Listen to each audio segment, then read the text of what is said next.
We're already on episode 5 of our survival series, and despite the massive amount of progress expanding the world, there's still plenty of projects we need to work on. Now, I know last episode I said we'd be doing an interior video, but constantly seeing the empty valley drove me crazy and I just couldn't help myself. I had to start decorating it. And yes, the castle interior will be coming next episode. I swear. For now though, I've decided to build a beautiful bridge on the mountainside, which will help us traverse the world much more easily. I have a rough idea of how I'd like to build the bridge, but first I'm gonna have to fill in the massive missing part of the mountain here. We've got absolutely loads of stone, so I'm gonna take the next couple of hours to build up the surface of the mountain. The hardest part of this is probably gonna be connecting it up to the mountain, but as long as I take my time, it should be just fine. Oh, and I don't think I've shown this yet, but this is where I've been getting a good chunk of the stone and any other materials I might need. You wouldn't believe the absolutely ridiculous amount of blocks that these mountains eat up.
So now that our mountain is finally whole again, I think we should start actually thinking about what to put on it. Maybe we should go for a red and black theme so we can finally use a block we've never used before in this world. Mangrove wood. Other than the mangrove, let's use some red concrete, red wool, and I'm thinking dark oak since we have plenty of it already. I believe that I already have a good amount of mangrove logs, and we don't have to worry about the red wool because of our wool farm and our iron farm, but we're pretty much completely out of red concrete. Luckily, there's a gravel deposit not far from here, so let's go collect some gravel and we'll worry about the sand afterwards.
Okay, now that we have plenty of red concrete, I'd say it's about time that we turn those mangrove logs into stripped mangrove logs so we can finally get started on the bridge. So as the time lapse goes on, I'd like to share my thoughts about the shape of the bridge and my vision on how I'd like to use the blocks that we were collecting. So for starters, I think the bridge would look best if it was sloped or curved, if you want to put it in other words. And since we don't have a crazy amount of logs, I'd like to use them just as the bridge pillars and maybe mix in some wool and a little bit of concrete, but I think our red concrete should mainly make up the towers on either side of the bridge, almost to make it look like it's giving more support to the structure. But other than that, the dark oak wood that we're using I think would be great as trimming to put on the outer sides of the bridge and give it a little bit more depth. Maybe even adding some fences onto each of the bridge legs to make them look like they even have more support and to kind of mix up the colors between red and black more. I think a balance of the two colors is also really important, so I'll be sure to make it about a 50-50 split between red and black. Now here's what I've set up so far. It's just the foundation of the legs, but I'm really happy with it and I think it's gone pretty well so far. As you can see, I've added the black and red, and as you can kind of see, it's going to connect up from this side all the way over to that side, so it's a pretty long bridge, but I'm sure it'll give a nice view and be a nice view from up here and from down below.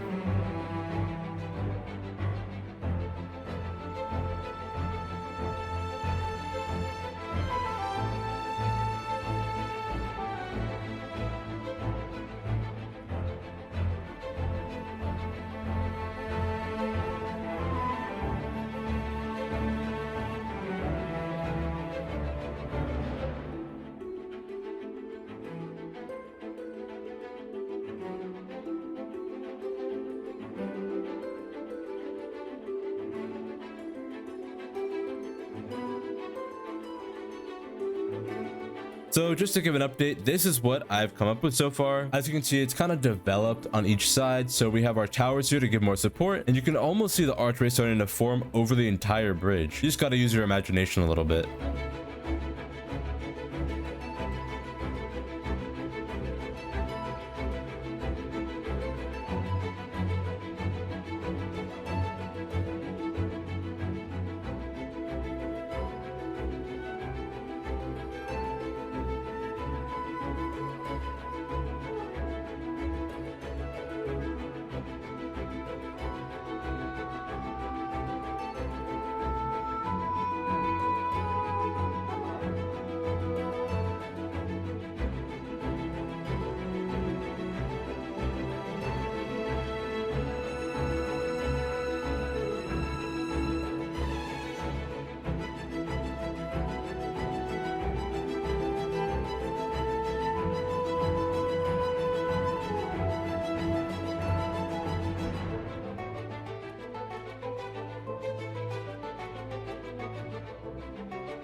Now, would you take a look at that? The bridge is finally finished. Well, the main body of it. I still have a lot of decorating to do surrounding the bridge, but we'll get to that in just a few. If you think the view from up here is nice, take a look at the view you get from all the way down here. Looks pretty damn majestic. Now, for the next phase of the project, I got a bunch of bone meal and a bunch of leaves, and we're really gonna work to spruce up the place. Now, I do still intend to add a waterfall, river, and lake, but that's gonna have to wait because I want to make sure that this looks good before I move into anything else. But I'm not gonna waste any more time. Let's just start decorating.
So after finally placing all the water down and the dirt, we can kind of see what we're going for here with the waterfall and the lake. It's looking pretty good, but there are some uneven spots with the water, so I'm going to go ahead and fix that. And I'm going to have to naturify the place quite a bit more. But my tools are looking kind of out of shape, so I think the wise thing to do here would be to go to the end and fix up those tools.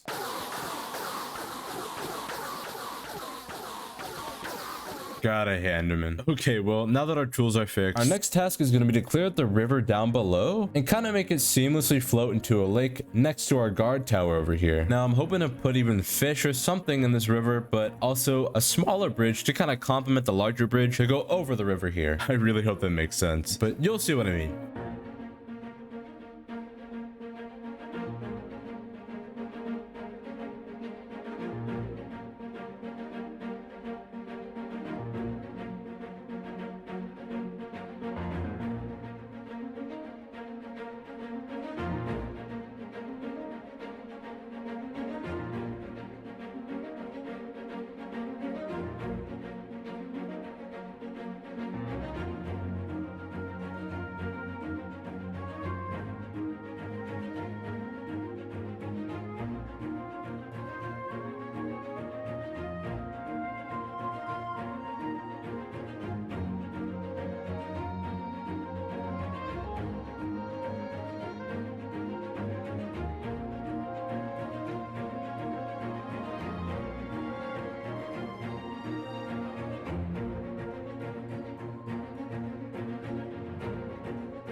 All right, so we finally managed to clear out a good section of the river, but I'm still trying to figure out a good way to fill it up with water. So up on the actual lake itself, I just use water buckets, but I'm thinking there's a faster way to do it. So if I remember correctly, you can break ice and it turns into water, but I'm not completely sure if it needs a block underneath it or not, or if I can just break it in the air. Hi, yeah, this is Mod from the future. It actually does turn out that you do need a block underneath the ice, but I know you guys like to watch me suffer, so...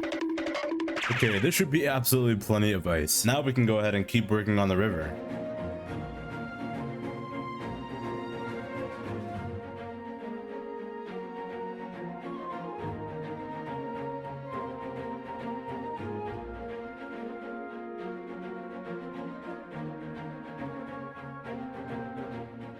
Wow, look how cool it looks inside here. Now we can finally start breaking all the ice. Man, I haven't broken ice in a while, but this sound just never gets old. It's so satisfying. Oh, yeah. All right, yeah, it looks like there's a bit of an issue. So for some reason, when I broke the ice in the middle without a block underneath it, it just didn't spawn any water. So what I'm gonna do is just put some mud underneath and make it so the water kind of comes together from either side. Hopefully that'll make a source block. If not, I'll just use some water buckets. All right, I finished up one half by putting mud down with some water on top of it. And with that, I just have to finish up the other half and we'll have a finished river. Now that the river is completely full, we can go ahead and start working on our lake. Hi, yes, this is Mod from the future again. For some reason, Replay Mod decided to just stop working, so I wasn't able to render anything out. So I used OBS to record Replay Mod to show me working on the lake, if that makes any sense.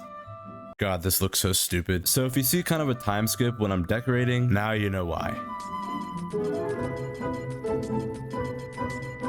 Okay, finally, now that we're done breaking all the ice, we can actually get into filling in the lake by breaking the dirt. And done. Now we can go ahead and put down the seagrass. And we're pretty much completely out of this pink coral here, which is called brain coral. And there's a warm ocean not too far from here. It's only a couple thousand blocks away. So I think we should just go flying over there and continue decorating this place with this pink coral. And we're here. Now I'm gonna go ahead and collect some coral, sea pickles, and anything else that I can find. So this is gonna be kind of a long grind for me, but instantaneous for you. Okay, coral acquired. I also picked up a bunch of other stuff while I was down there. All of this will come in handy in future projects, but for now, I'm mainly focused on the sea pickles as well as the pink coral we collected. Oh, and I just realized I'm kind of low on lily pads, and I know that there's a swamp on the way back home, so let's go get some lily pads. All right, let's quickly make a boat, and we're off. Dude, I always forget how fun it is to play on these boats. A neat little trick that I learned with boats is that you can run over lily pads and they'll break as you ride over them. So this is a pretty fast and fun way to collect them. So I've got all of my materials ready to go. Now it's just the final stretch of decorating the rest of the lake and we'll be pretty much done.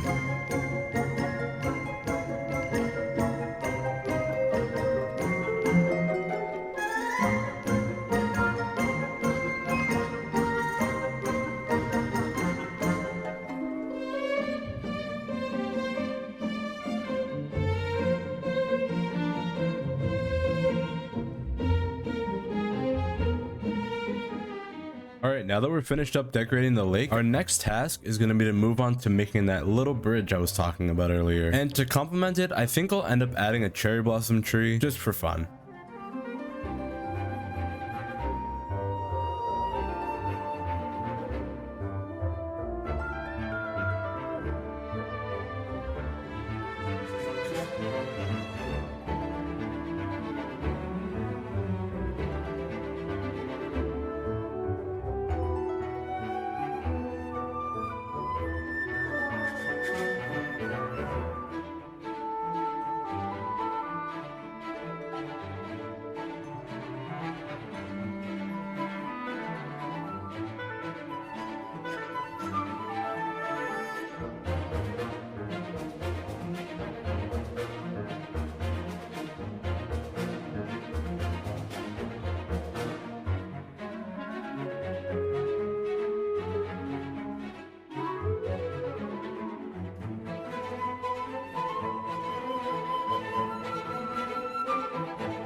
All right, and with that, I think it's time to wrap up today's episode. We've made a lot of progress in this episode, not only expanding our mountain, but also adding a bridge and some other pathways connecting everything up more and more. And there are some awesome plans for next episode, so I can't wait to show you all. So until next time, thank you guys so much for watching, and I'll see you in the next one.